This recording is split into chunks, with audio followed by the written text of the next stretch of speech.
Buenas noches. Siguiendo con nuestro ciclo de charlas, habíamos comenzado con Yaman 86, Cabo de Hornos. La semana pasada, la primera expedición argentina en kayak al Cabo de Hornos. No, perdón, la primera expedición argentina, la primera Cabo de Hornos fue la primera. La semana pasada fue la primera expedición Proyecto Orca Antártida a la Antártida. Y precisamente ahí surgió, ya cuando terminé la del 91 en la Antártida, me quedó en la mente el sueño de poder volver a la Antártida. Uno se engancha. Quienes han estado en la Antártida lo saben.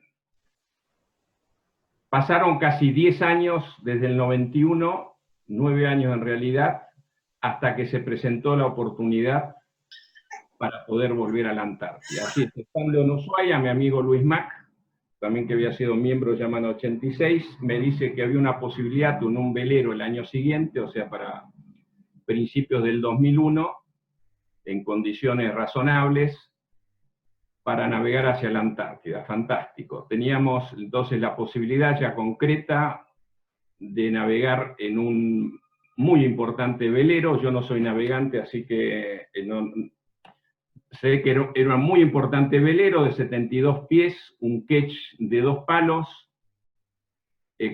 muy cómodo, ya que los kayaks iban a ir, 4 kayaks podían ir en el barco, 2 en cubierta a los lados de la rueda del timón y 2 adentro del barco.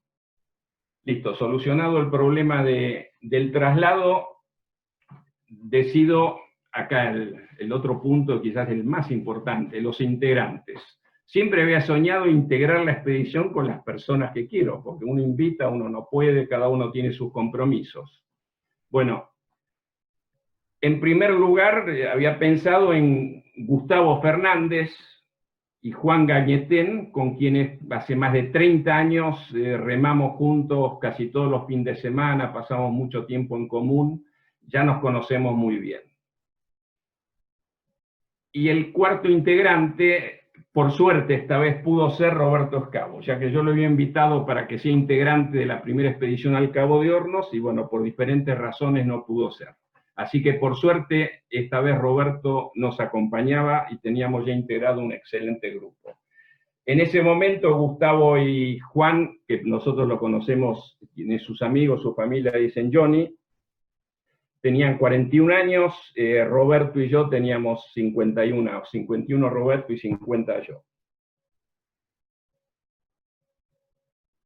La preparación, acá tenemos 4 personas muy experimentadas, muy responsables, así que en esta expedición realmente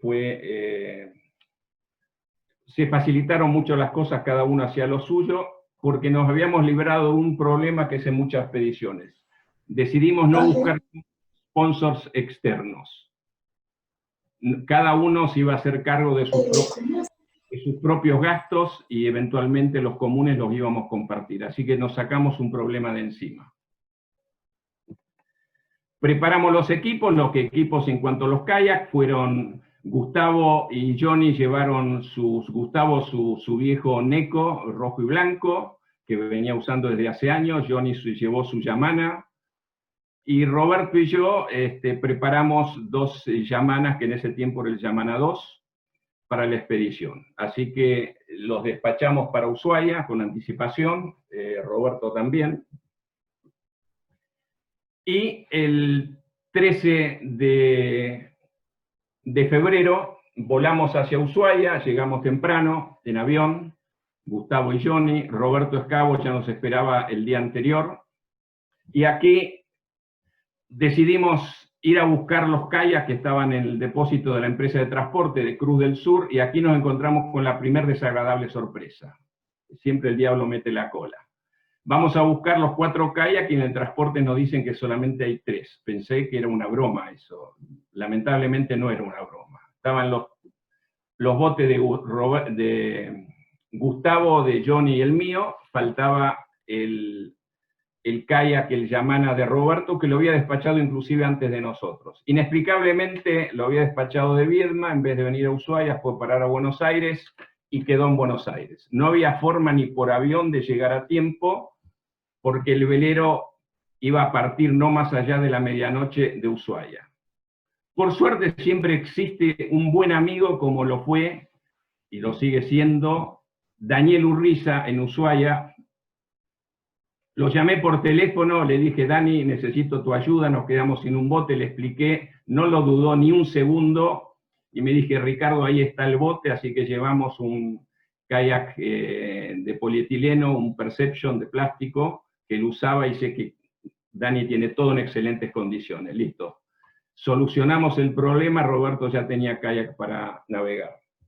El 13 a medianoche partimos de Ushuaia en el velero, navegando por el Beagle, y de vuelo, bueno, teníamos que enfrentar el Drake con sus inmensas olas, vientos.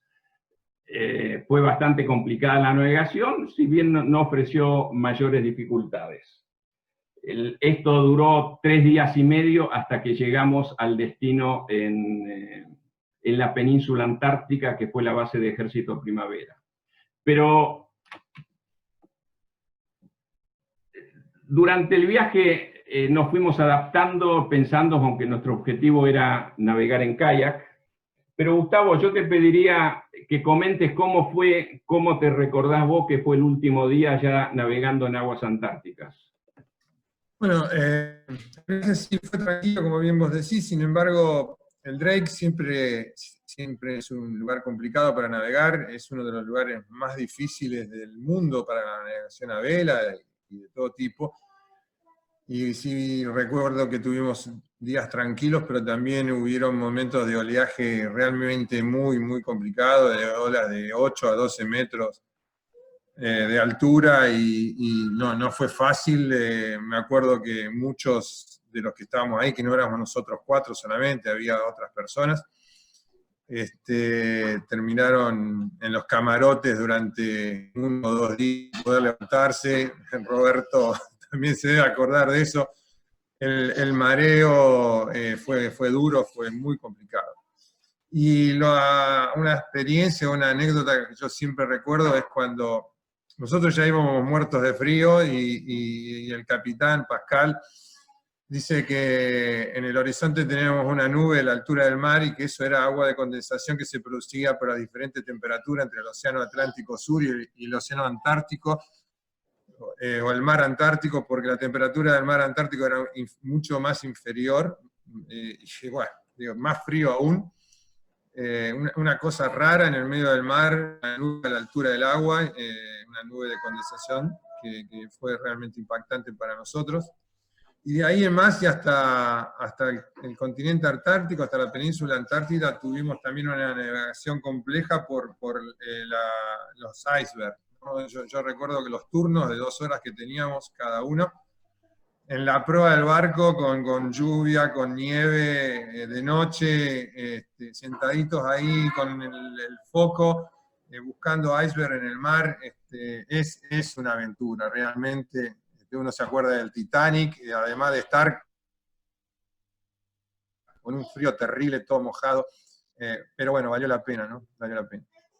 Bueno, llegamos a Primavera, que es a donde queríamos... Primavera, perdón, para quien no lo saben, es el nombre de una base del ejército argentino en la península antártica, que en ese momento estaba deshabitada porque lamentablemente el rompehielos Irizar había sufrido un rumbo importante en su casco y tuvo que volver a Bahía Blanca. Inicialmente en la expedición iba a haber 2 personas más que venían de Europa, de Polonia, y en ese caso hubiéramos tenido que mandar los kayak adicionales en el rompehielos. Bueno, ni las personas pudieron venir y afortunadamente lamentamos el daño que sufrió el barco, por supuesto, pero por esa razón de que el Irizar tuvo que volver, parte de las bases antárticas no tuvieron a su gente. Así que en Primavera quedamos solos, nos ubicamos una excelente base, todo súper ordenadito, limpito, y ahí hicimos noche. Lo primero que hicimos, apenas pudimos, fue izar la bandera argentina,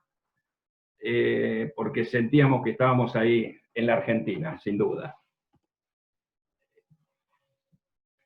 Fuimos preparando al otro día todo el equipo que lo habíamos descargado del velero. El velero estuvo 1 hora, descargó todo y siguió rumbo al norte de la península antártica. Nosotros íbamos a remar hacia el sur, más al sur de la península antártica, a hacer otros trabajos que tenía que hacer.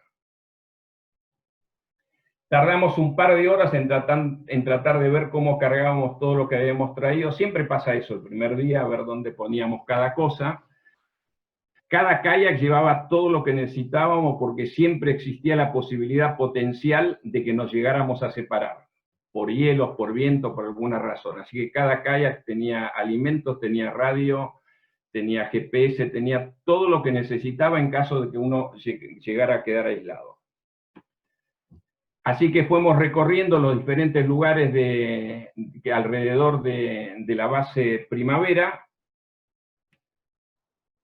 y al siguiente día vamos a iniciar la navegación. La bajada al mar era en extremo complicada, los botes pesaban no menos de 80 kilos cada uno cargados, así que yo te pido, Roberto, que vos comentes cómo fue esa operación. Roberto. Sí, realmente, como se está viendo en la foto, era un lugar muy complicado, sobre todo teniendo en cuenta que los kayaks, con toda la carga, pesaban alrededor de entre 70 y 80 kilos. Era altamente peligroso trasladar porque en una posible caída o podíamos romper el bote o rompernos alguna parte de nuestro cuerpo. No obstante eso, entre todos ayudamos a bajar el primer bote, que fue el de Johnny, pero vimos que era muy complicado, que el oleaje lo dificultaba, así que, bueno, yo me acordé de que había una pequeña playita en la península a 200 metros del lugar de donde estábamos, y decidimos que yo podía bajar con mi bote, que estaba un poquito más adecuado para la circunstancia, y los otros 2 botes remolcarlos hasta ese punto. Bueno, yo tuve la mala idea en el apuro y en la ansiedad de poder hacer todas las cosas, de remolcar uno de los botes llevando el cabo mordiéndolo a través de mi dentadura. Llevaba el carro a la rastra, el kayak, perdón, y bueno, eso determinó que tuve un fuerte tirón muscular a la altura del hombro, del piramidal izquierdo, que fue una lesión no tan grave, pero que sí fue una lesión que, como no tenía otra más que proseguir remando, se fue agravando con el transcurso de los días. Seguramente hubiera sido una lesión en situaciones normales que con un par de días de reposo estaba todo bien.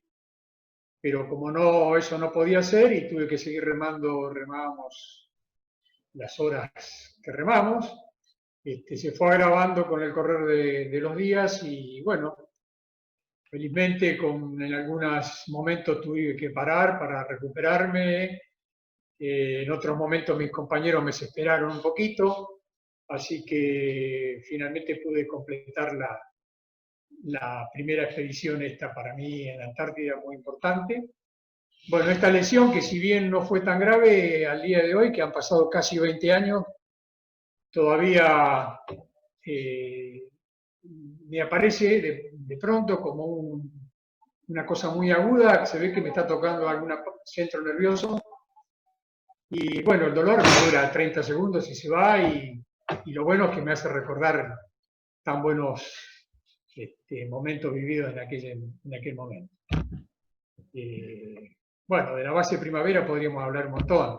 En este momento me acuerdo de que por una desinteligencia nuestra yo no tenía los mitones, lo que hubiera sido un problema grave por el frío. Así que con un trozo de nylon viejo que encontramos ahí tirado, tuve que coser y fabricarme 2 mitones que anduvieron perfectamente y sobrepasamos ese momento. Bueno, podés continuar, no sé si alguien quiere agregar algo. Bueno, entonces a partir de ese momento comienza nuestra navegación en la península antártica. Realmente para mí fue una sensación muy linda, me sentía la persona más feliz del mundo, calculo que cada uno tenía sus diferentes sentimientos, estaba feliz de estar navegando entre los hielos. Tenemos que recordar que estábamos en un lugar donde teníamos algunas referencias antes de salir, por suerte, en el muelle en Ushuaia, un navegante francés, Jérôme Poincenot, que había hecho un relevamiento de la península unos años antes, nos había dado una serie de puntos de referencia que nos sirvieron. Siempre tenemos que tomar con pinzas la información que nos dan los veleros o barcos mayores, porque ellos no tienen necesidades de salir a la costa, poner una carpa, pero nos sirvió de orientación para ir accediendo a determinados lugares. También otro dato importante es que año a año hay rompimiento de glaciares, nevadas, hielos, el hielo está siempre en movimiento, entonces por cada bahía, cada caleta que navegábamos que había hielos, había que estar reconociendo por dónde pasar, por dónde podemos pasar. Si son hielos chicos, no más altos que el kayak, nos íbamos abriendo caminos con el mismo kayak. En eso reconozco que Roberto tenía una habilidad o un instinto muy especial en encontrar siempre cuál era la vía menos complicada para encontrar el camino entre los hielos. Y además la amenaza latente de que el viento no aumente y los hielos más grandes, iceberg, no nos dejen atrapados. Así salimos de Primavera y el destino fue un punto que se llama Punta Spring, donde está un refugio abandonado chileno, pero no fue de muchísima hotelidad. Nuevamente, Roberto, te paso la palabra a vos para que nos comente lo que fue bajar ahí, más algunas otras cosas. Roberto. Sí, bueno, con respecto a lo que vos decías de los cielos, sí, de los témpanos flotando, sí, realmente en algún momento yo sentí un poco de, tal vez fue los únicos momentos que sentí un poco de inseguridad porque tenía temor de quedar apretado por estas masas de hielo y que este golpe con los hielos podía causar rotura, más que nada por los botes que llevábamos de fabricación de SDK. O sea, el miedo era que se rompieran los hielos. No, es una gastada. Vi que te pusiste nervioso, Ricardo. No, los botes justamente era para vos, eran excelentes. Lamento yo no haber podido tener en mi bote de Yamana en ese momento. Pero, bueno, eso era con relación a esa parte. Y lo que vos estás mostrando en la... Sí. Lo que estás mostrando... hacer un comentario que a partir del inconveniente que teníamos para mover los kayaks tan pesados, ahí el primer desembarco que hicimos, tomamos la decisión de no moverlos fuera del agua prácticamente. Y lo que hacíamos era sacarlos del agua y ahí dejarlos al costado bien del agua y a partir de ahí mover la carga fuera de los kayaks, porque realmente se hacía muy dificultoso mover a los kayaks con todo el cargamento. Les recuerdo también que lo que llevábamos es una batería que por suerte anduvo muy bien. Llevar la batería que la llevaba Ricardo fue fundamental para poder operar la radio, cosa que pudimos hacer en todos los campamentos que hicimos, gracias a la batería que funcionó muy bien. Pero bueno, de ahí en más lo que decidimos fue mover la carga fuera de los kayaks porque se hacía muy dificultoso. ¿Sí? Sí, Ricardo. Sí, Roberto, seguí con lo que estaban diciendo. No, sí, es cierto lo que dice Johnny, en ese lugar donde paramos fue el único sistema que teníamos porque ahí hubo que subir más de 30 metros, como se ve en la foto, en un lugar muy complicado. Y sí, llevábamos la radio justamente. En Primavera creo que fue que vos lograste, Ricardo, conectarte con José María, que vendría a ser nuestro quinto acompañante en la expedición, porque fue el que se sumó en primavera y lo tuvimos hasta el último día. Sí, era precisamente, ahí vimos la importancia grandísima, en ese momento no existía la telefonía satelital, y la importancia fundamental y la ayuda que significan los radioaficionados. Sabíamos que prendíamos la radio, teníamos un equipo TS-50 de Kenwood, muy pequeño, excelente, y sabíamos que un radioaficionado donde nos escucha, y bueno, lo que dice Roberto es que precisamente José María LU1 BQ, o sea, Bravo Quebec, siempre estaba a la escucha y nos hacía de puente con quien necesitaba. Sí, sí, justamente en este punto, y por intermedio de José María, de este radioaficionado, me llegó la grata noticia de que por primera vez mi hija me había hecho abuelo, me había convertido en abuelo de una hermosa niña, Paulina. Bueno, hoy tiene 19 años. Y bueno, era una noticia que estábamos todos muy pendientes, por supuesto fundamentalmente yo, y que para mí significó algo tremendamente emocionante, más en el contexto que estábamos, en el momento. Bueno, cada vez que hablamos de la Antártida me viene ese recuerdo a la mente, que fue un momento muy, pero muy importante en mi vida. Y por supuesto me quedó grabado, como el dolor en el hombro. Como habrán visto, Gustavo, comentanos cómo era el operativo, porque generalmente nos ocupábamos vos y yo, siempre automáticamente no hacía falta que digamos, cada uno hacía alguna tarea. Y bueno, con Gustavo nos encargamos de montar la antena de la radio. Coméntalo, Gustavo. Y la antena de la radio fue toda una cuestión. No existía, como dijiste, como dijo Ricardo antes, la telefonía satelital. Entonces llevábamos, era un vector, una B corta, con 19 metros de cable por cada lado, y había que buscar 3 puntos fijos en algún lugar de donde estuviéramos. La B corta tenía su abertura, ¿no? Tenía que apuntar a Buenos Aires para poder sintonizar al radioaficionado, que creo que estaba por Saavedra, por Núñez. Nuestro primer intento terminamos hablando con un tipo en Sicilia, que quedó loco de la cabeza cuando le dijimos que estábamos remando en Antártida, en kayak, que quería estar todos los días hablando con nosotros, en definitiva. Luego nos pudimos comunicar con este muchacho de Buenos Aires, que después nos pasaba las comunicaciones a nuestras familias. El equipo de comunicaciones que teníamos, como lo describió Ricardo, era excelente. Sin embargo, nos quedamos cortos de presupuesto con el sintonizador, y más o menos que estábamos con un sintonizador a pedal, pero bueno, nos las arreglamos ahí para sintonizar la radiofrecuencia correcta. Había que estar corrigiendo todo el tiempo la sintonía porque era bastante inestable, pero bueno, finalmente pudimos mantener una buena comunicación, y la gente, como siempre, los radioaficionados, colaborando con eso. Para ellos también era toda una novedad poder hablar con 4 personas que estaban remando en el fin del mundo. Yo recuerdo, quiero agregar algo ahí, porque no me lo quiero dejar pasar y no me quiero olvidar.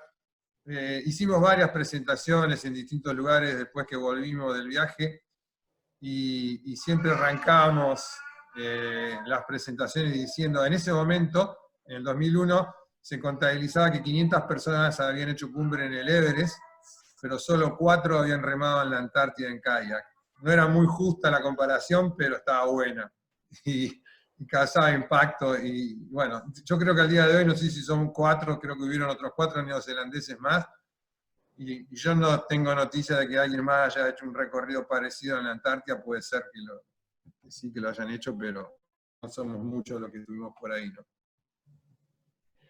Okay, sí, hay algunos más que no han navegado por ahí en los últimos años. Ahí se ve justamente en la foto el tipo de alimento que llevábamos, en esta foto, ese alimento que por suerte no se ven las marcas, porque están del otro lado, igual no era la idea, pero bueno, mejor que no se vean las marcas.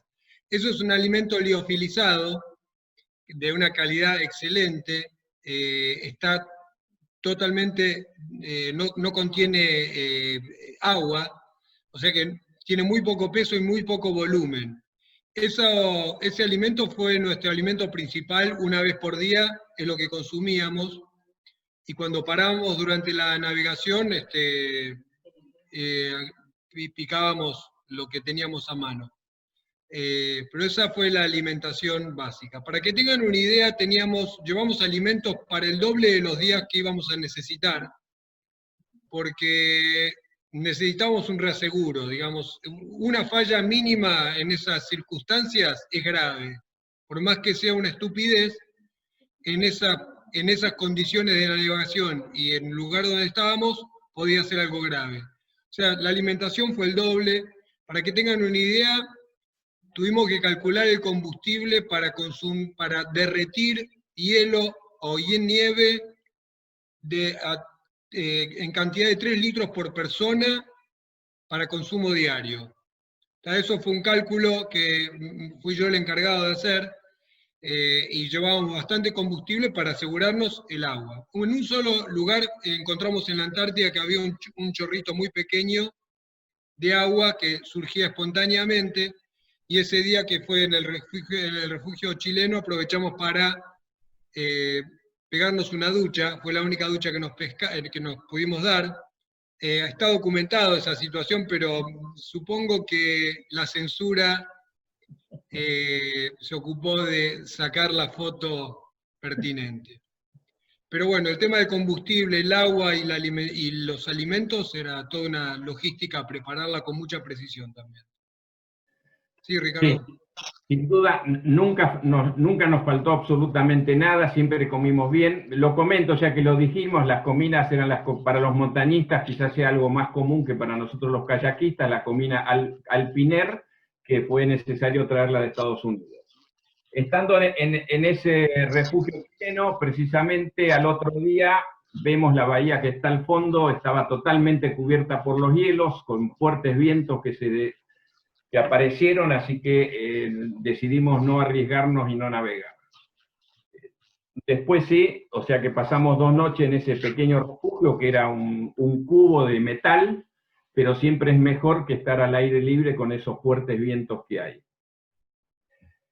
Seguimos la navegación y precisamente ese fue el día que iba a ser la navegación más larga en un día, que no estaba previsto. Ahí está la incertidumbre que puede tener navegar en la Antártida, que uno no está seguro si va a llegar al punto donde se supone que se puede desembarcar. A veces está cubierto por el hielo o a veces está lleno de lobos marinos que no te dejan lugar.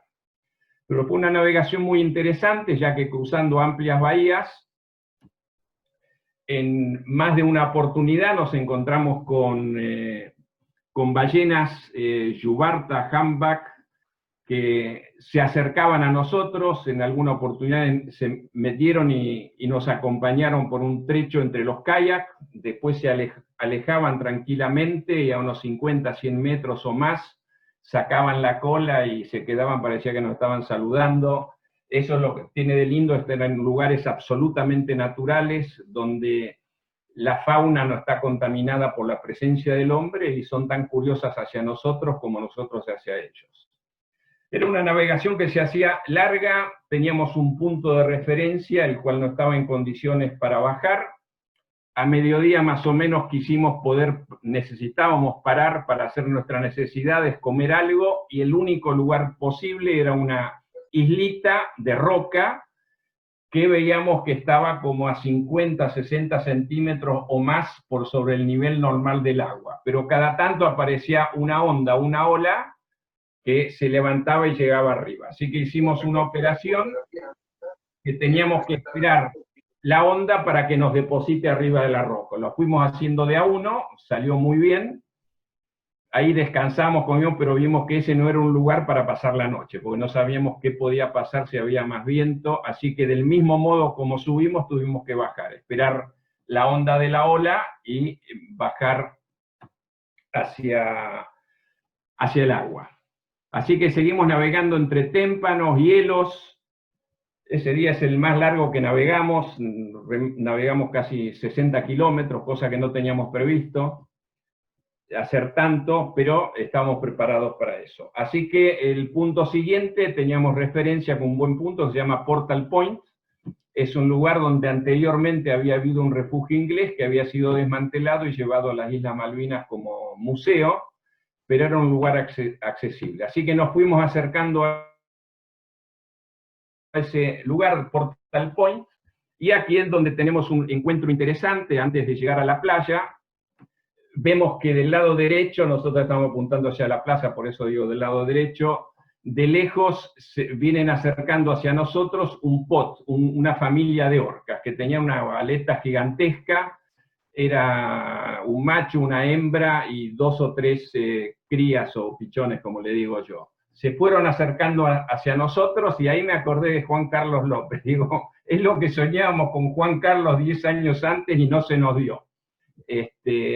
Así que las orcas se acercaron a nosotros, unos 30, 40 metros antes de los kayaks, se sumergieron, pasaron debajo de los kayaks muy despacito, los veíamos a través del agua transparente, pasaron la línea de los botes, se alejaron también unos 50, 100 metros, pararon, emergieron del agua, se dieron vuelta, hicieron la misma maniobra para volver. Pasaron debajo de los kayaks, emergieron unos 50, 100 metros después de los kayaks, y se alejaron, pero no demasiado, porque cuando desembarcamos en la playita esa de Portal Point, todavía vi que las orcas se mantenían en esa zona. Así que en este lugar desplegamos nuestro campamento, las 2 carpas Cuenca que nos había facilitado Luis Botés y su hijo Ignacio, excelentes carpas.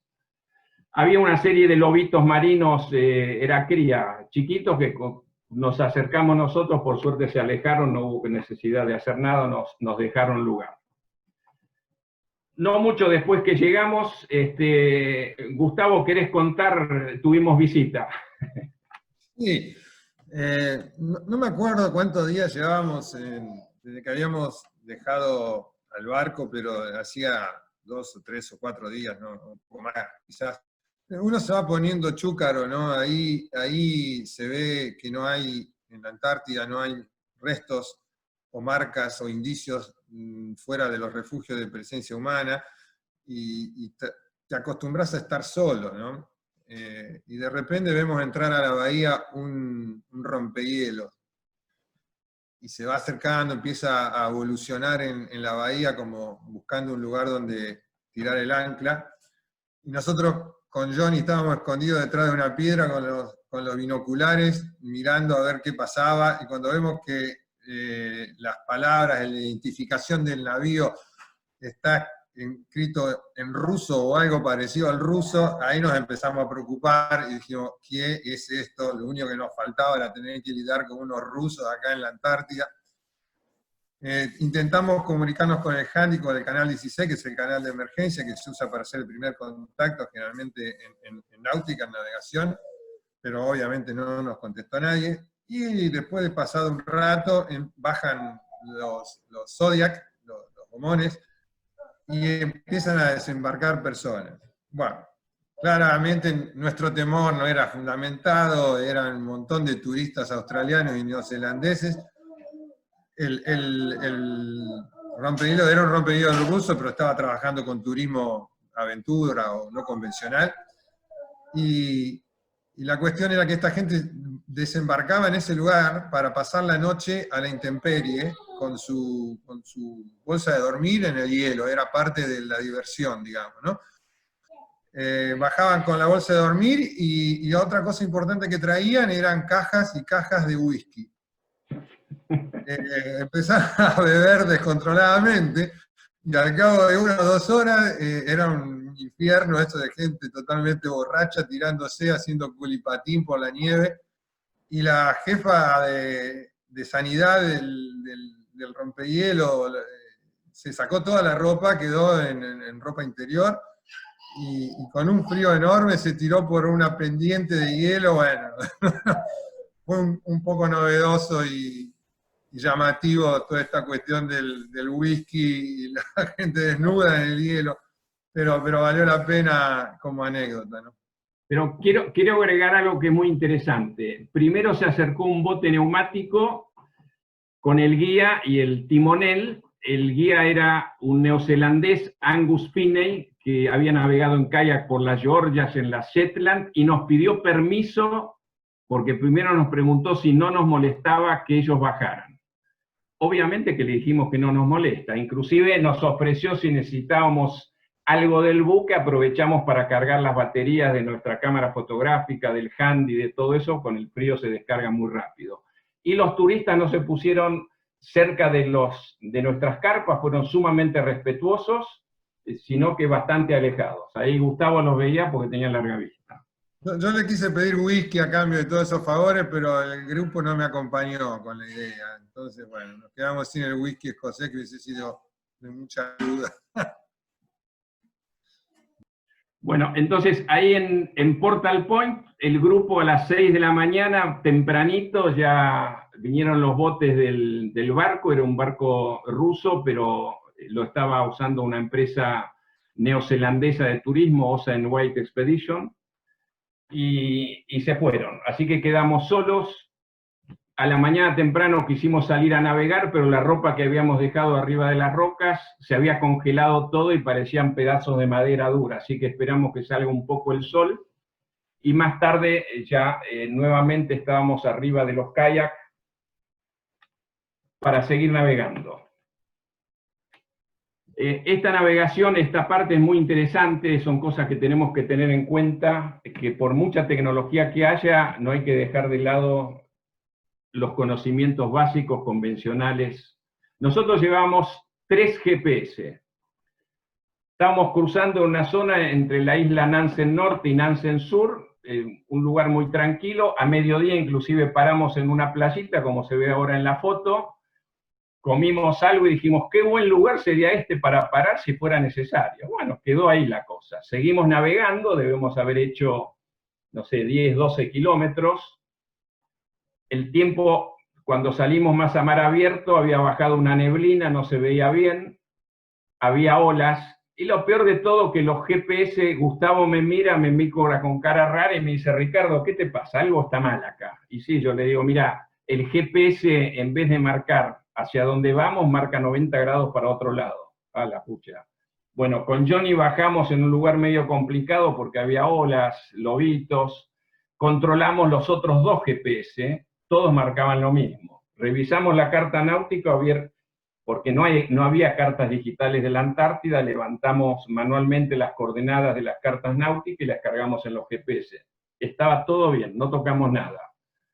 Pero como no podíamos navegar ciegamente porque delante nuestro estaba bajando la neblina y ya era tarde. Así que alrededor de las 5 de la tarde no encontramos un lugar donde salir a tierra como para pasar la noche, y volvimos para atrás como 12 kilómetros hasta el lugar donde habíamos estado. Había un lugar que se ve que es un lugar que hace 100 años había habido algunos balleneros, había una vieja caldera, unas maderas, era una islita muy pequeña al ras del agua. Hacía bastante frío, pusimos las carpas ahí, inclusive las rodeamos con maderas, con los kayaks, porque teníamos miedo que cuando estemos durmiendo vengan los lobitos y nos pisoteen los kayaks o la carpa. Ricardo, dos o tres comentarios de la navegación. Bueno, esto que pasó fue, digamos, nos percatamos de que los 3 GPS estaban errados porque el compás que teníamos no falló. Y es así que ante la discrepancia que había en el grupo decidimos volver. Lo que hacíamos como ejercicio permanente mientras íbamos navegando es ir memorizando los lugares donde podíamos llegar a bajar si es que fuera necesario. Y de hecho sucedió lo que dice Ricardo. Tuvimos que volver 12 kilómetros para atrás porque fue el último lugar que habíamos registrado de posible desembarco. Así que realmente eso era un ejercicio que siempre lo hacíamos a medida que íbamos navegando, ir memorizando los lugares para desembarco. Sin duda. Por otra parte, la otra cuestión que los GPS no son como los GPS de ahora, y los lugares que teníamos apuntados para descenso no eran muy reconocibles, o sea, era difícil llegar a los puntos de arribo por el GPS también. Así que, bueno, fue dificultosa la navegación, pero bueno. Ahí está. Esto que Yo me quería aclarar algo, chicos, para por ahí la gente hoy que maneja GPS y dice esto no saben cargar un waypoint. La realidad no fue esa. Nosotros trabajamos con mucha seriedad los waypoints en la carta náutica antes de salir a navegar. Johnny y yo mismo tenemos bastante conocimiento de cómo se calcula un waypoint en la carta náutica y cómo se lleva ese waypoint al GPS. Los cálculos estuvieron bien hechos en el momento que los hicimos, los GPS estaban bien cargados. Realmente es extraño, mismo que los aparatos ya no eran los que son hoy, porque hay las distorsiones magnéticas que hay, y son muchas, el GPS no debe haber afectado. La razón por la cual no daban los rumbos que tenían que dar, hoy no me la explico, nadie nos pudo explicar por qué, pero eso fue lo que pasó. Y la realidad es que bajamos de los kayaks en un lugar muy peligroso. Yo me acuerdo bien que se estaba por caer un pedazo de hielo de varias toneladas sobre nosotros, por eso nos turnábamos a ver quién tomaba el riesgo de estar debajo de esa enorme mole de hielo para poder calcular sobre la carta náutica que teníamos. Tuvimos que sacar la carta náutica de los kayaks, y con el compás y la brújula, como Cristóbal Colón, encontramos el rumbo y el destino donde teníamos que ir. Y así fue que navegamos, ¿no? Con compás y con puntos notables. Fue todo un tema, y la verdad que fue bastante difícil de resolver. Bueno, quiero reiterar lo que recién comentó Johnny, algo extremadamente importante siempre en la navegación. Es que, más cuando uno está en lugares que no conocen, el estar siempre, a medida que pasamos un punto, reconociendo la costa, lo que uno le llama la ruta de escape. Esto es extremadamente importante. Y el otro tema con respecto, lo que pasa es que entre nosotros hace muchos años que no nos vemos. Cuando yo regresé a Buenos Aires, escribí a Garmin, le di las coordenadas, el día, la hora en que sucedió esto, y después de un intercambio de mail me contestaron sí, que en esa fecha, ese día, esa hora, estaban reconfigurando los software de alguno de los satélites. En la Antártida en esa época lo mínimo es necesario tomar 3 satélites para marcar la posición. Y estaban reconfigurando eso, y bueno, ahí estuvo el tema porque marcaban mal. Pero estas cosas ocurren. A una expedición de argentinos, de ejército argentino yendo al polo, a la vuelta también les pasó una cosa parecida. Bueno, reiniciamos la navegación desde esa islita que le llamamos Isla Ballenero porque había restos de algunos botecitos, maderas, de una vieja caldera que utilizaban los balleneros. En esa zona, hace muchísimos años, muchas de las islas tienen nombres belgas, eran balleneros belgas que habían sido los primeros exploradores y así quedaron bautizados algunos de los lugares, no todos. Seguimos navegando cuando nos asomamos al Gerlache, ya más abierto, viento, nos sorprende un viento extremadamente fuerte, y Roberto encuentra nuevamente ahí una caleta donde poder escondernos y repararnos del viento. Así que, como lo muestra esta foto en este momento, estuvimos ahí un rato largo, no sé si un par de horas, no recuerdo exactamente, comimos algo, descansamos y analizábamos el viento. Nos faltaban apenas 6 kilómetros para llegar a la isla Danco, donde hay un refugio inglés, un excelente refugio inglés, como vamos a ver enseguida.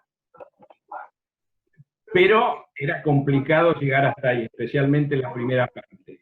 Así que bueno, todas siempre las decisiones las tomábamos por consenso. Cada uno daba sus opiniones hasta que decidíamos, y bueno, decidimos salir.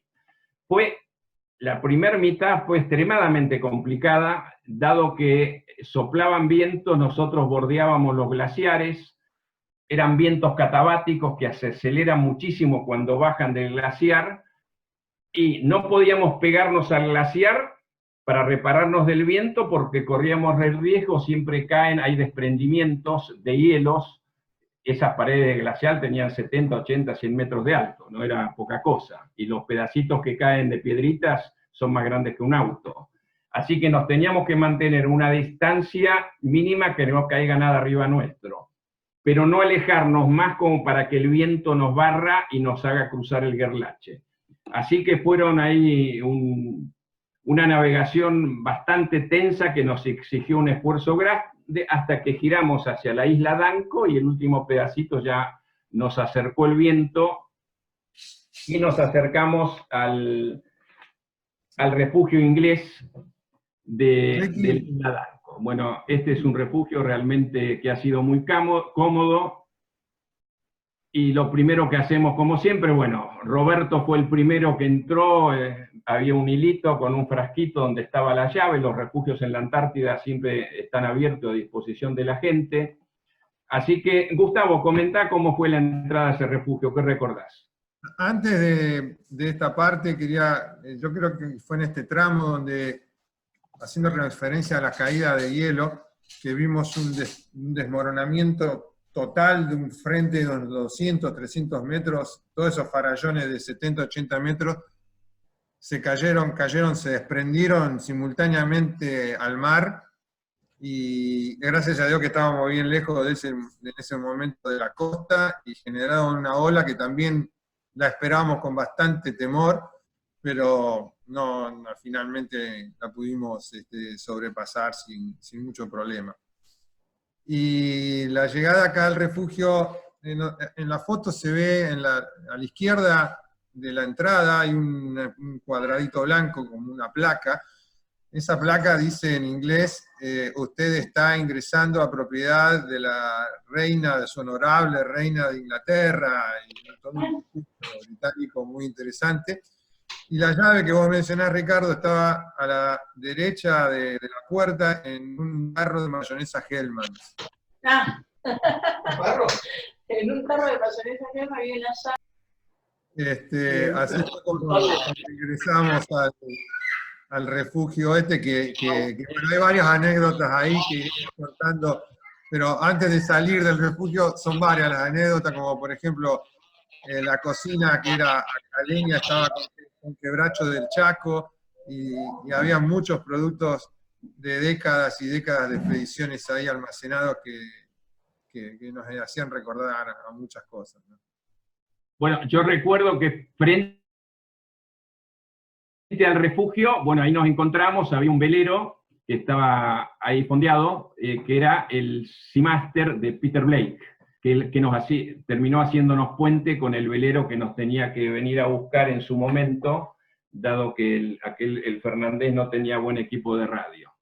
Peter Blake es un tipo que para los que están en la náutica seguramente saben quién es como hablar no, él estaba en ese momento haciendo un trabajo como el de Jacques Cousteau, pero en el ambiente de las carreras de náutica, él fue un Schumacher, digamos. La Copa América es la mayor competencia náutica a nivel global, aún lo sigue siendo hoy, y durante 100 y pico de años había estado en manos de los americanos, y Blake era neozelandés, y él fue el primero en arrebatarle la Copa América a los Estados Unidos. Lamentablemente Blake murió asesinado en el Amazonas por unos delincuentes que se subieron al barco para robarlo y lo mataron. Unos años después, un año o dos después que nosotros volvimos de la Antártida, yo estaba allá acá en Brasil cuando ocurrió eso. Un comentario aprovechando la foto. Cada uno de nosotros tenía sobre la cubierta del kayak, que se ve ahí, sostenida por los Shokor, es una carta náutica que incluía toda la navegación que teníamos programada. Cada uno tenía una copia, están plastificadas y selladas, y la verdad que fueron de una utilidad impresionante. La consultábamos permanentemente y la teníamos ahí frente nuestro, y fue una gran ayuda. Cada uno tenía una copia. Sí, inclusive los kayaks, porque ahí veo algunas preguntas que ya me han llegado, ¿qué son esos tubitos que están detrás del cockpit? Precisamente era un sistema que nos permitía, como sabíamos que podíamos llegar a navegar mucho tiempo, no tener costa, podíamos transformarlo prácticamente en una balsa flotante estable para descansar, comer o hacer lo que llegara a hacer falta. Tengo que contar una anécdota, porque a veces no todo es tan bueno. Bueno, o no todos los compañeros se portan bien. Estábamos montando la antena de radio, las instalaciones con Johnny y Roberto ocupados, y Gustavo estaba explorando todos los recovecos de ese refugio inglés, y se aparece con una lata de, ahora les vamos a preguntar de qué era, creo que era arenque, y nos pregunta, esto está riquísimo, ¿quieren ustedes un poquito de esto? Sí, sí. Era arenque dinamarqués con salsa de tomate. Ah, bueno, te acordás bien, qué carajo. El año, yo me acuerdo del año de esa lata. Esa lata era de 1947.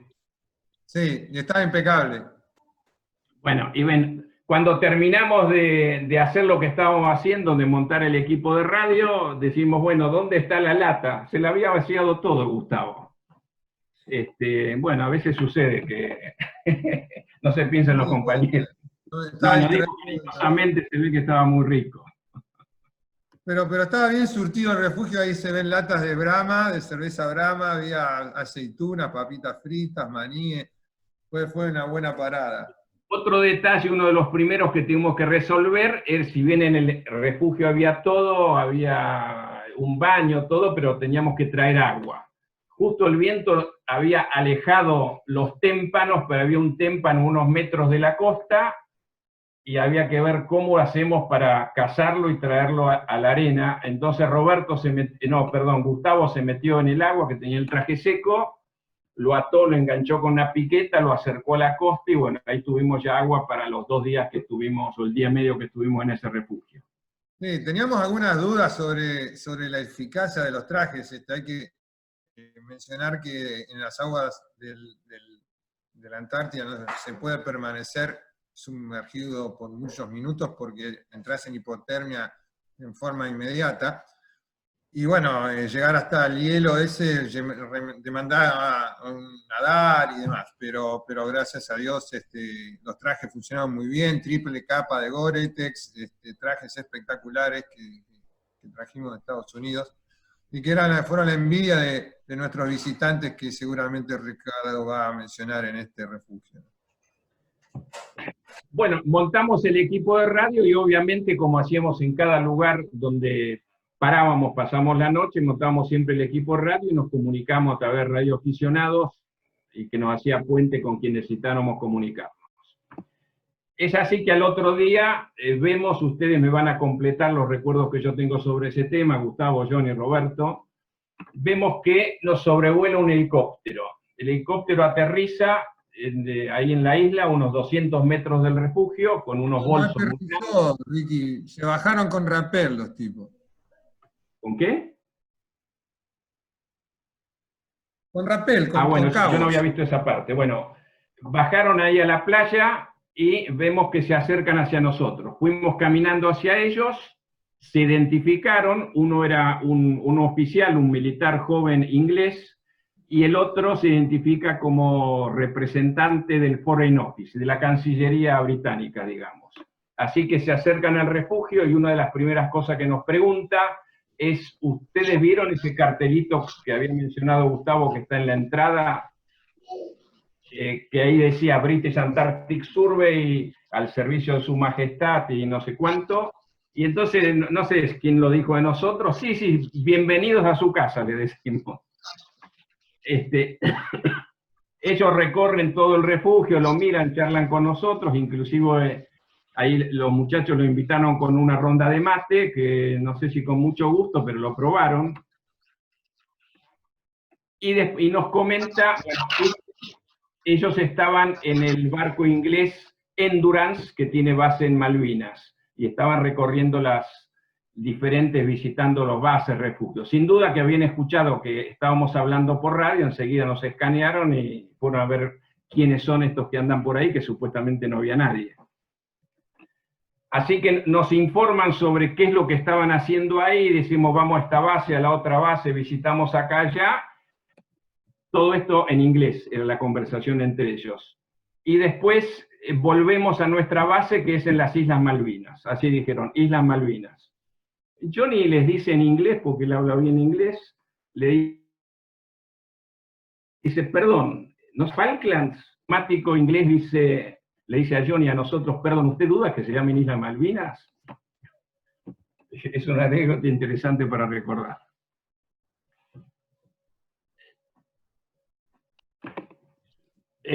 Roberto, no sé si querés agregar algo más sobre esta parte. Creo que esa última parte se la dijo en un perfecto español. Y El tipo hablaba español y se hizo toda la reunión, miró la carta náutica, dónde íbamos a ir y dónde no. Y después, cuando se iban, se despidieron en español. Uno se despidió en español, o sea que entendía todo lo que nosotros hablábamos. sí, y hasta que no tomaron todos los datos, justamente lo que vos decís, de dónde íbamos, quiénes éramos, la conversación podía haber seguido hasta no completar todo eso. No, pero y además agregaron una cosita. Discúlpame, sí. Roberto. No.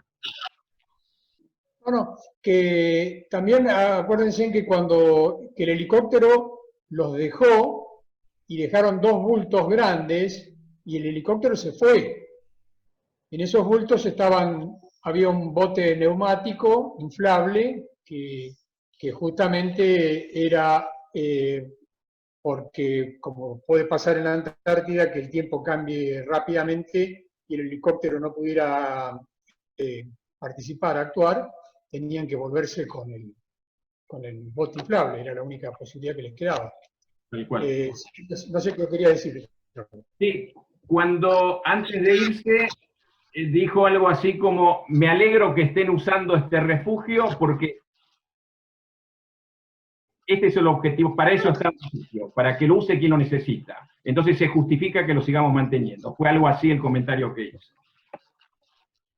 Y un comentario más: en todos los lugares donde nosotros estábamos, por los que pasábamos, la basura que eventualmente producía, la metíamos en el kayak como entrara y la retirábamos. Lo mismo, y cada lugar que usamos, en primavera, en el refugio chileno, en Portal Point, dejábamos el lugar mejor que como lo habíamos encontrado, inclusive el refugio inglés estaba limpio, estaba un poco desordenado, no sé quién es, porque puede pasar gente de veleros, de diferentes lugares. Lo dejábamos siempre mejor que antes, y la basura la cargábamos y nos la llevábamos con nosotros, y al final la cargamos en el velero Fernández. Así que después del refugio inglés, nos quedaba el último tramo de navegación. El velero, el Seamaster de Peter Blake, nos facilitó la información del clima que íbamos a tener en este último trecho que nos faltaba hasta llegar a Brown, ya que era el lugar acordado. Brown es la base argentina dentro de la Bahía Paraíso, entonces era el lugar acordado donde nos iba a venir a buscar el velero Fernández en unos días. Así que el velero nos dio que teníamos un margen ahí de una ventana de tiempo como para navegar. Al principio fue relativamente sencillo. Reconozco que aquí Roberto comentó que se había lesionado el primer día y al principio yo sabía, Roberto en condiciones normales era el más fuerte de todos nosotros. Yo debía ser el más lento. Roberto era el más fuerte. Lamentablemente, por la lesión que sufrió, para que Roberto pida que lo esperen es porque realmente tiene que estar mal. Pero reconozco una cosa, que su orgullo fortísimo, siempre lo ofrecimos, y ahora lo puedo decir públicamente, Roberto, se cumple lo que vos habías dicho, le ofrecimos de remolcarlo, y él nunca aceptó que lo remolquemos. Dice: no te voy a permitir que en Viedma se enteren que me remolcaron a mí. Y sé que le costó mucho, lo sufrió mucho, pero navegaba más despacio, pero nunca aceptó que lo remolcáramos. Sí, a veces él pedía que lo esperáramos, cosa que en condiciones normales no sucedería nunca. Así que salimos del canal Herrera, que así se llama, el que está donde está el refugio inglés, cruzamos la bahía Antwerp, y ahí, emocionado, mirando hacia la izquierda, sabía que al fondo, a 15 kilómetros adentro, habíamos estado 10 años antes en el refugio de Puerto Neco. Lamentablemente la bahía estaba con hielos, y teníamos poco tiempo, pero me hubiera gustado ir a ese lugar a verlo cómo está. Así que realmente fue emotivo cruzar la bahía Antwerp. Ya entrando en Bahía Paraíso, del lado izquierdo está la base chilena González Videla, vimos una bandera ondeando y pensamos que había alguien, así que decidimos parar para eventualmente ver, charlar con alguien. Lamentablemente no había nadie en ese momento, lo que sí había era miles de pingüinos dando vueltas por todos lados. Y como hacía muchísimo frío, decidimos volver a los kayaks y hacer el último tramo de cruzar toda la Bahía Paraíso hasta llegar al punto final de esto, que es precisamente frente a Brown. Así que llegamos a Brown, afortunadamente nos había salido todo bien, no habíamos tenido mayores percances, el grupo 10 puntos, y nos tocaba esperar a que llegara el velero Fernández. Gustavo, te paso la palabra a vos, seguramente te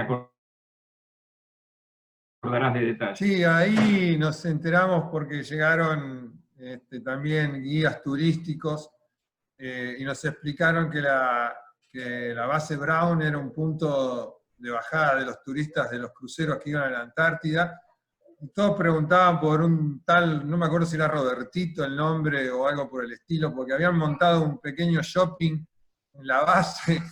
En este momento, en ese día, en ese año, estaba vacía por el problema que había tenido el almirante Irizar, pero normalmente tenían ahí montado un negocito donde traían a los turistas de los cruceros y los hacían pasar por una serie de góndolas con recuerdos de la Antártida, gorritos, remeras y una serie de cosas que a los turistas de los cruceros les interesaban aparentemente. Y también tenían una táctica, nos explicaban los guías turísticos, donde los cruceros no se veían entre ellos, o sea, se iban escondiendo detrás de las montañas, en las bahías, para darle a los turistas esa sensación de que eran los únicos que estaban ahí, pero este era un punto muy visitado por los cruceros turísticos que salen de Ushuaia. Se llama Bahía Paraíso el lugar porque es un lugar muy lindo, muy bueno le llaman el Caribe Antártico. El clima es un poco más benigno que en otros lugares, no hay oleaje, es una bahía serena, con un paisaje muy, muy lindo, por eso lo llevan a los turistas ahí. Una foto que falta, Ricky, la foto del vodka. Ah, ahí está. Bueno, ¿por qué este vodka? Bueno, yo organizando la expedición estaba trabajando bastante, pasaba mucho parte de mi tiempo en Brasil con turistas polacos, y uno de ellos me dio un vodka polaco que se llama Pantadeus, y me pidió que le sacara esta foto en la Antártida, que después se la envía a Polonia. Obviamente, el problema fue que me olvidé que yo lo tenía a Gustavo Fernández al lado mío, y me decía, cuando sacamos esa foto ya estaba vacío, porque Gustavo me dice, ¿quién se va a dar cuenta si esa botella está llena de vodka o agua? Así que teníamos con qué, Gustavo tenía vodka como para ir probando en diferentes oportunidades. Pero era agua de 2500 años de antigüedad, de hielo antártico, derretido. Única oportunidad. Johnny, seguramente tenés algunos temitas más. No, recién justo estaba leyendo algunas de las preguntas que estaban haciendo los participantes, que preguntaban cuánto habíamos navegado y cuántos días. No todos los días navegamos, justamente elegíamos los días que se podían navegar, muchos días no se podían navegar por las condiciones climáticas. Creo que hicimos alrededor de 160 o 180 kilómetros en 10 días total de travesía, o sea que es muy poca distancia, pero lo que hay que tener en cuenta es que no todos los días se podían navegar. Una de las condiciones más difíciles que tuvimos, por ejemplo, como dice Ricardo, fue cuando, antes de llegar al refugio inglés, el viento era terrible, tal es así que el viento levantaba un spray del agua tan intenso, primero que cuando pegaba en las manos o en la piel, dolía, y en segundo lugar, lo único que nos veíamos que entre nosotros eran las cabezas, porque de la cabeza para abajo estaba totalmente bloqueada la vista por el spray del agua. Lamentablemente nos hubiese encantado tener recuerdos y fotos de esos momentos más difíciles, pero bueno, no contando con una embarcación de apoyo justamente y en condiciones de poder sacar documentar esas imágenes, bueno, se han perdido, pero no eran las mejores condiciones para sacar fotos justamente. Así que no siempre pudimos navegar, respetamos mucho la naturaleza y siempre no hubo problema para ponernos de acuerdo. Cuando no se podía navegar, no se navegaba, que es lo más sensato hacer cuando uno está en esas condiciones o algo parecido. Sí, la GoPro no existía, ni existían las cámaras en miniatura que hay hoy que facilitarían poder documentar muchas de estas cosas. Estamos hablando de 20 años atrás casi. Hay una foto, no sé si las tienen acá para pasar, de los kayaks en la nieve, remando en la nieve, remando en la montaña, mientras esperábamos el barco. ¿Hay algo de eso? Los kayaks haciendo de trineo. Sí. Roberto, seguramente te acordás de algo. Sí, sí, me acuerdo, sí, seguramente lo escuchaba a Johnny narrando ese momento y ese día complicado, y te acordás que en ese momento discutíamos de seguir o no seguir, y Johnny era el número uno que quería seguir. Bueno, me alegro que hayas recapacitado y te diste cuenta. No, lo que priorizamos permanentemente fue el tema de la seguridad en cuanto al resto físico. O sea, el resto físico te da seguridad. Si uno está al límite del esfuerzo, es cuando suceden los accidentes. No, Eso ya lo conocemos a través de los años, lo recontra conocemos. No se puede estar al límite del esfuerzo físico. Por eso era que muchos días no navegamos y a veces hacíamos distancias más cortas por seguridad o para no llegar al límite del esfuerzo físico. Ahí en la foto está lo que comentaba Gustavo, esquiando con el kayak, haciendo el trineo. Bueno, como esto era su riesgo, por las dudas, hay un cabo atrás y Gustavo y Johnny estaban asegurando el bote por si seguía de largo. O sea, no podíamos correr ningún riesgo tampoco. Hay un detalle más que quería agregar en cuanto a la navegación, y a veces era una situación hasta cómica, nos reíamos entre nosotros. Cuando iniciamos la navegación, mirábamos delante nuestro, veíamos todo blanco, hielos. Uno decía, no, naveguemos a la izquierda, otro decía a la derecha. Yo justo estaba a cargo del GPS, le digo, no, si Gustavo marcó estos puntos en el GPS, teníamos en tal dirección, no, seguro que el GPS está mal. Era bueno haberlo grabado eso porque nos reíamos. O sea, el humor dentro del grupo se mantenía siempre al máximo, y eso levanta el ánimo en cualquier circunstancia. Sí, y además destacar que recuerdo bien, a lo largo de la expedición no tuvimos nunca un problema entre nosotros, que funcionó de la mejor manera. Eso fue importante y nos facilitó en gran parte que la expedición haya salido con total éxito. Sí, sin duda. Yo lo que recuerdo es la monocromático del paisaje, ¿no? Es todo celeste o azul, que es un color frío, y, más el blanco, que es todavía más frío, y el impacto que me generó cuando volvimos a Buenos Aires, porque realmente la salida de Ushuaia fue muy rápida. Era pleno verano cuando llegamos, era fines de febrero, y el impacto de ver los colores, el verde otra vez, realmente es un espectáculo muy particular la Antártida, ¿no? Inolvidable, sin ninguna duda. Gustavo, acá hay una pregunta que está dirigida a vos, porque Gustavo dijo una frase célebre para nosotros, que quedó para siempre cuando empezamos a navegar. Y Gustavo, en un momento de reflexión, es una persona muy seria, aunque a veces se ríe, pero dijo, acá hay un silencio absurdo. Acá hay un silencio. La frase fue, el silencio es ensordecedor. Bueno, ahí está. En vez de decir qué buena frase, se empezaron a reír burlonamente, y después eso siempre quedó, no, la Antártida, el silencio es ensordecedor. Pero era así, era una buena descripción de lo que ocurría. Totalmente. Así que vemos en la foto que, bueno, a la tardecita llegó, al día siguiente llegó el Fernandé, así que nos teníamos que replegar.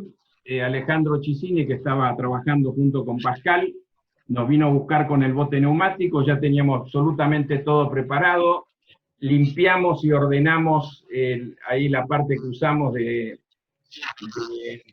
Brown, inclusive lo dejamos más ordenado de lo que estaba, porque sé que había habido gente, había un poco de basura, recogimos todo, lo llevamos la basura al Fernandé, y se inició la navegación de regreso, que fue mucho más larga y más complicada que la de la ida. Fueron más de 5 días arriba del barco, del velero, para cruzar el Drake, con condiciones bastante duras.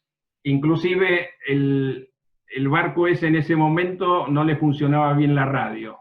Así que con Gustavo, le montamos, más Gustavo que yo, le montamos nuestra radio y nuestra batería, que todavía tenía carga, nunca la habíamos vuelto a recargar desde que salimos de Ushuaia, y entonces el Fernandé quedó con una buena comunicación con la radio de los kayakistas.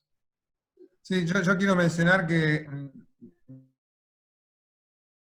durante el regreso fue realmente muy, muy duro. Hubo una tormenta descomunal, un barco con turistas, un crucero con turistas que venía de Malvinas,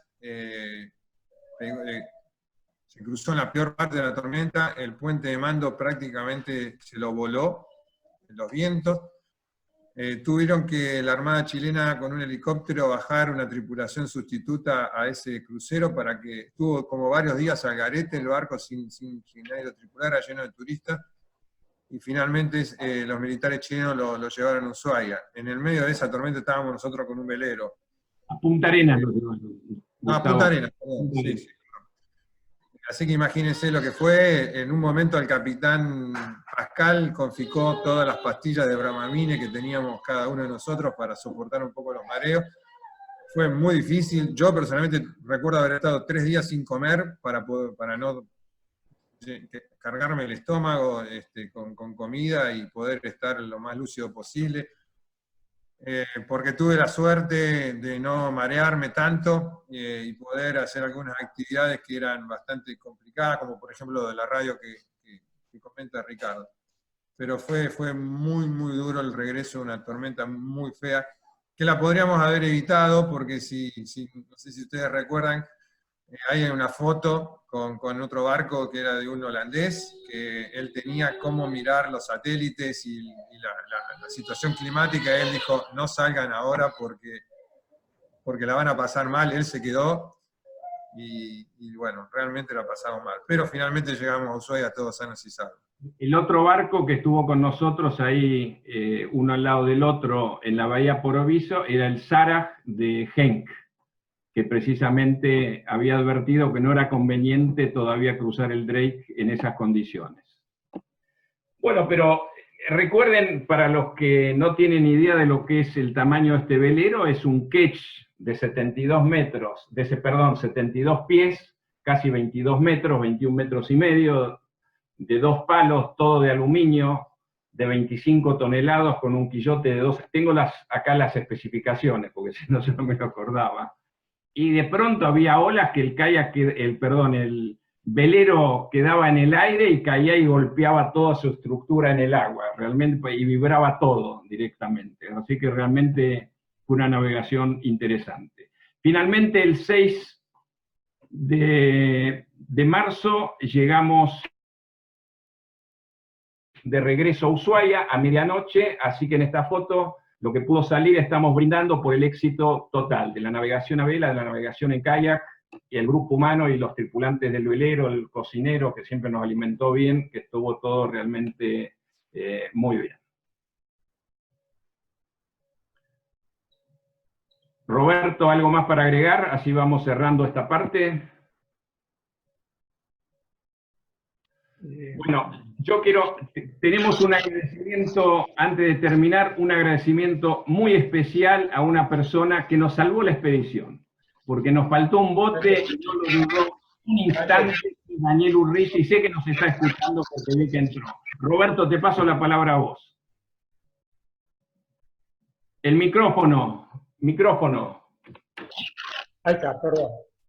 Justamente yo te había pedido este momento porque como yo fui el primero que tuve que regresar, no tuve la oportunidad de estar con Daniel, a quien no conocía, para poder agradecerle el gesto que había tenido en forma totalmente desinteresada y rápidamente, y es como vos decís, nos salvó la posibilidad de completar la expedición felizmente sin ningún tipo de problema, ya que su bote era totalmente apropiado y estaba en muy buenas condiciones. Así que Daniel, desde acá, una vez más, un millón de gracias.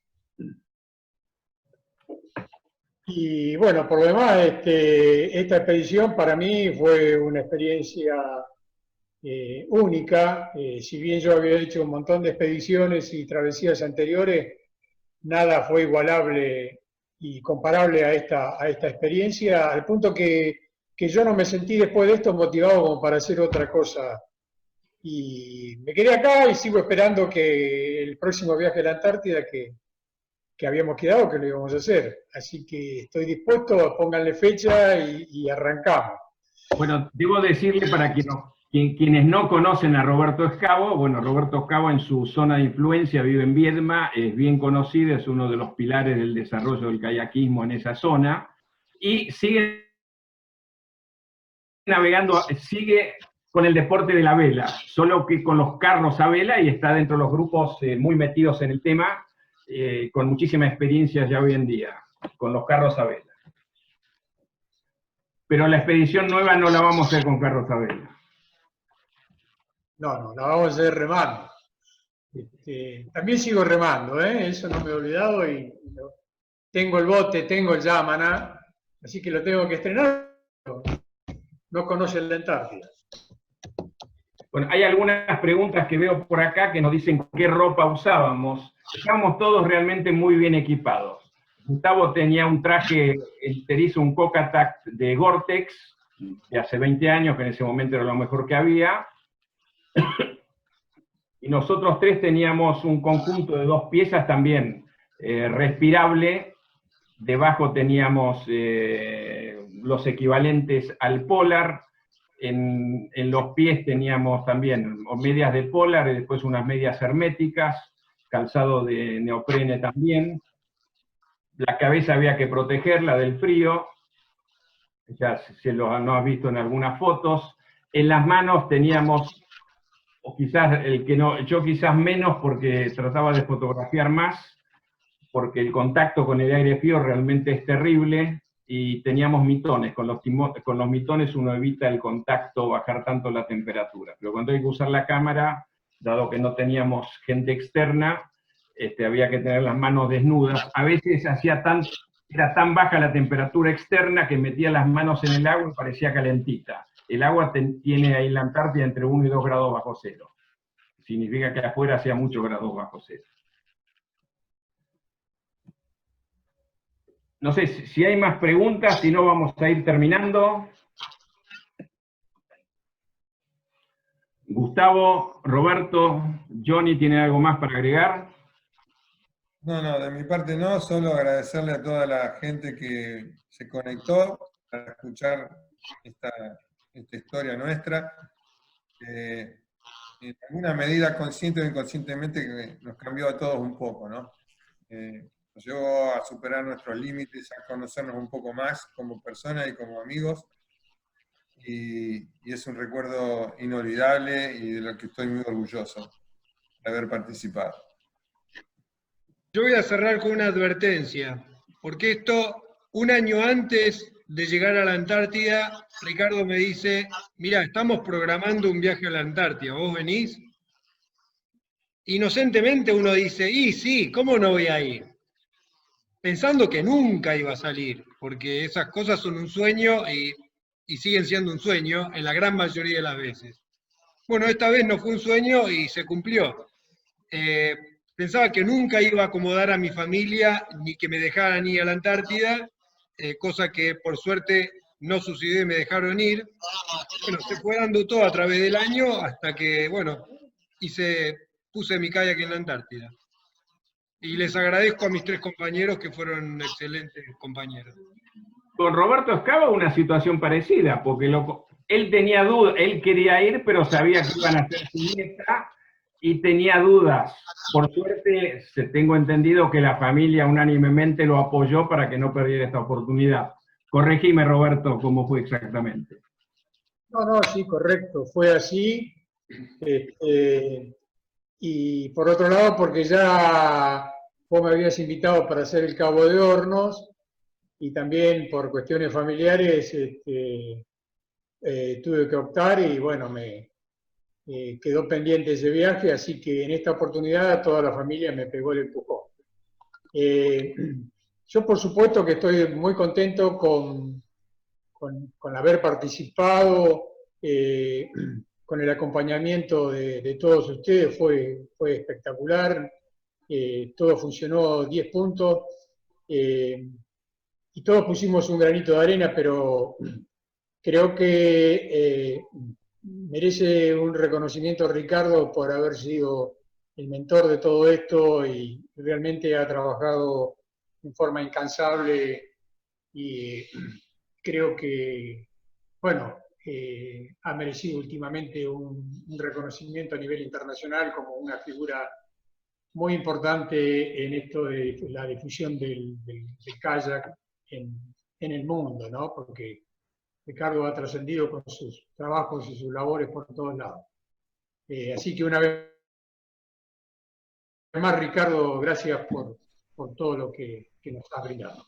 No, yo agradezco de que precisamente por haber tenido este excelente grupo de compañeros y que al día de hoy nos mantenemos, a pesar de la distancia, nos mantenemos comunicados y unidos. Entonces, gracias a todos los quienes están presentes, algunos los conozco, muchos no. Les va a estar disponible ya mañana a la tarde, la grabación de esta charla, inclusive después también la pongo en YouTube, así que la van a poder ver fácilmente. Agradezco a los organizadores de esto, que es Ligüe Expediciones, que nos dio la oportunidad de ir a aprender a usar esta herramienta que es Zoom y esta charla, que me decidió hacerla. La semana que viene vamos a tener una charla que es un poco previa, debería ser todo esto, pero bueno, lo hacemos ahora, que es un poco la historia de SDK, que está muy unida, ya que SDK aportó su granito de arena a la difusión y al desarrollo del kayak en la Argentina, los diferentes modelos y demás. Así que ahí vamos a charlar diferentes cosas sobre cómo se puede, hay gente de hoy que quizás lo ignore, pero ahí vamos a deshacer en profundidad. Así que muchísimas gracias a todos y los espero la semana que viene. El video va a estar disponible ya mañana. Buenas noches.